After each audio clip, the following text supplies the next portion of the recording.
Every morning, Daniel woke up already feeling late. His alarm would ring, and before his feet touched the floor, his mind was already running. Messages. Work. Meetings. Bills. Calls. Things he had forgotten yesterday. He rushed through breakfast, rushed into his clothes, rushed out the door, and somehow still felt behind. But one morning, something happened that made him question his entire life.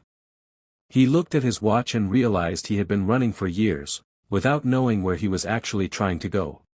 Daniel was 32 and considered successful. He had a good job, a comfortable apartment, decent savings, and people who trusted him. But inside, everything felt like a race. He answered messages while eating. He checked emails while talking to people.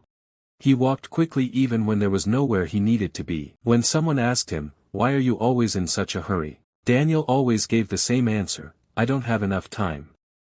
One afternoon, Daniel was walking to an important meeting. He was already 5 minutes early, but he walked as if someone were chasing him. A colleague stopped him. "Daniel, the meeting isn't for another 15 minutes. Daniel looked at his watch. He knew that. Yet his body didn't. His heart was racing. His shoulders were tense. His thoughts were moving faster than his feet. That was the first time Daniel noticed something strange. Sometimes, nothing was actually urgent. He was simply behaving as if everything was. Rushing seemed harmless. But it was quietly costing Daniel everything. He made small mistakes at work. He forgot conversation. He interrupted people. He missed details. At home, he was physically present but mentally somewhere else. Even simple pleasures became tasks. Coffee wasn't something he enjoyed, it was something he consumed. Walking wasn't movement. Rest wasn't rest, it was time he felt guilty about wasting. Then came the mistake he couldn't ignore. During an important presentation, Daniel rushed through a report he had prepared for days. He skipped a number without noticing. His manager caught it immediately. The room went silent. Daniel apologized, but the damage was done. After the meeting, his manager said, "You're talented, Daniel.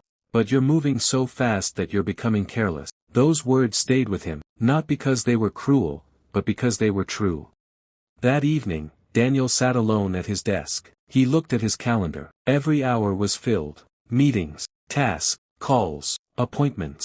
Yet he couldn't remember the last day he had felt calm. Then he asked himself a question that frightened him. What if my problem isn't that I have too much to do?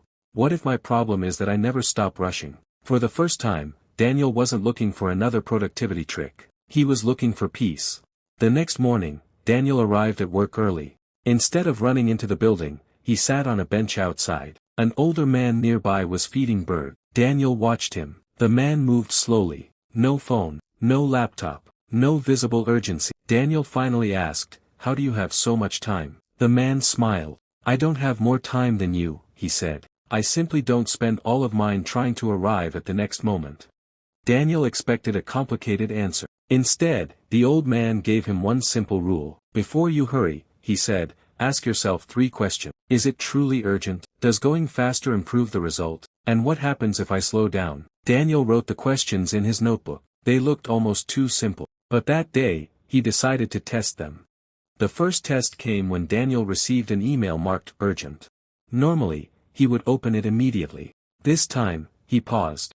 Is it truly urgent? He checked the message. It wasn't. Someone simply wanted an answer before the end of the day. Daniel replied later. Nothing collapsed. No one complained. That small moment taught him something powerful. Urgency is sometimes real, but sometimes it's just a label we put on ordinary things. The next challenge was walking. Daniel noticed he always walked quickly, even when he wasn't late. So he deliberately slowed down. At first, it felt uncomfortable. He felt as though he was wasting time.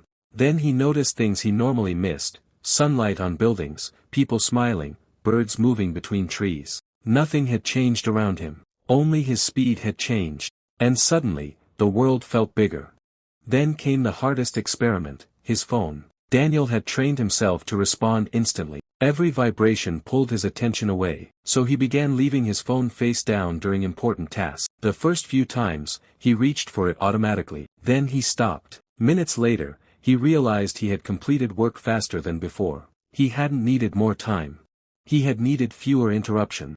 One evening, Daniel's mother called. Normally, he would answer while doing something else. This time, he sat down. "Tell me," he said. She began talking about her day. Daniel listened, really listened. After the call, he realized something painful. He had been so focused on getting through life that he had stopped experiencing. He wasn't short on hours. He was short on attention. After that call, Daniel changed one small thing. He stopped filling every minute of his day. He left space between tasks, to breathe, think, and simply be present. At first, the empty spaces felt strange. Then they became his favorite part of the day. Then one morning, everything went wrong. His car wouldn't start, his phone was nearly dead, and he was running late for an important meeting. The old Daniel would have panicked. This time, he stopped, took a breath, and asked, "What actually needs my attention right now?"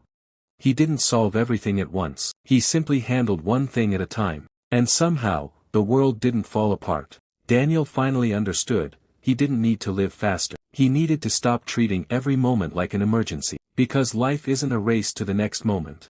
It's the moment you're living right now.